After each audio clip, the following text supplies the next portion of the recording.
Well, as you build this relationship, any great thing comes with responsibility. So it's important that all the things you do and say, that you stick to your promises.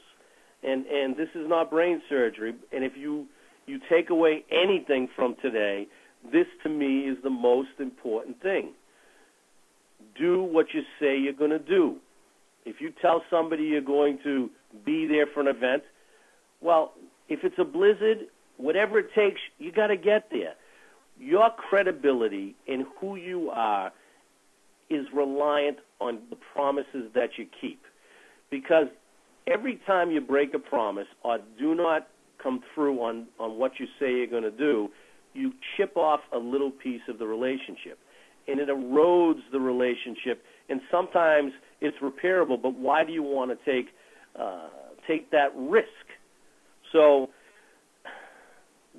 always make sure you do what you say you're going to do. And unfortunately, salespeople, and I've managed quite a few salespeople over the years, salespeople sometimes are the worst at this. And not because they don't mean well and not because they're good people, but primarily because they hate to say no to their clients. So no is often something that affects this responsibility piece in a negative way. There's no harm in saying no in a relationship if it's built well and solid and if you've done all the right things. In fact, if you're asked to do something and someone tells you, and you say to them, yes, I can do it, and you know it's not possible, why would you ever do it? That doesn't make any logical sense. If you know you can't do something, then tell them you can't do it. So I always told my salespeople, if you know you can do it, then the answer is yes, no problem, terrific. If it's a maybe, then you still say to them, listen, I don't think I can do this. I will try my best for you, but please know it's probably not going to happen. Then you manage their expectations. You're showing responsibility and respect to the relationship. Finally, if it's a no, please, you got to say no. And people appreciate it more because they know that you mean business and you'll always do the right things. It builds great credibility, and your brand is much more solid. Dr. King said, the ultimate measure of a man is not where he stands in moments of comfort and convenience, but where he stands at times of challenge and controversy. And no truer words have been spoken, because when the you-know-what hits the fan, if you look to your left and you look to your right, if you're standing by yourselves, there's probably some things in life that you didn't do right. I mean, if there's a lot of people around you, you've probably built a solid relationship. So sacrifice really delivers to its fullest.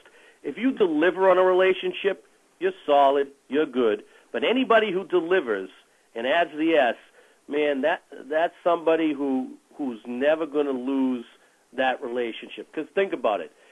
When times are tough and you need somebody and they're there for you, you never forget that. Think about just something as simple as you were in the office and you got stuck at 6 o'clock at night, everybody's leaving, and you're there for another 3 hours unless you can get someone to help you, and you go to a guy and you say, hey, Joe, I really need your help. Would you stick with me and help me get this done? Now, if Joe looks at his watch and says, dude, I'm going home, I'm out of here, well, next time when Joe's in trouble, are you ever going to be there for Joe? I think not. And what I know to be true is the crappy times always come. There's always problems. There's always issues.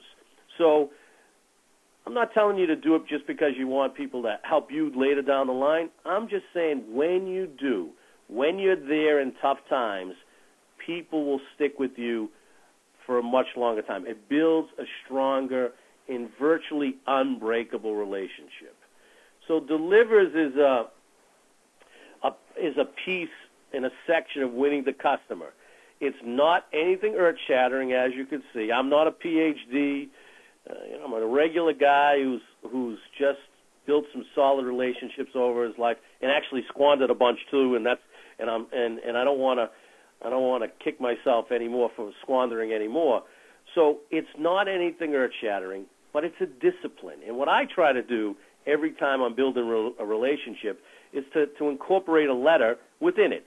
So today I met with Bob, and I put in a little D, and I put in a little I, and the next time I'm going to make sure I put a little, R, and I put a little E in.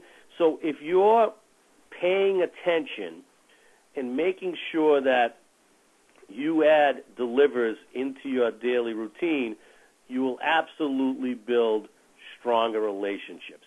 And that leads to revenue. So winning the customer is all about setting up a structure, building relationships, and turning it into revenue. Because at the end of the day, that's what we're all in business for, right? It's not because we're in it for our good looks. We're in it to make money. And so if you want to make money, you have to look at relationships as being a part of that. I hope you enjoyed the Delivers presentation. I want to take some questions, and I hope that it leads you to looking more deeply into how you operate.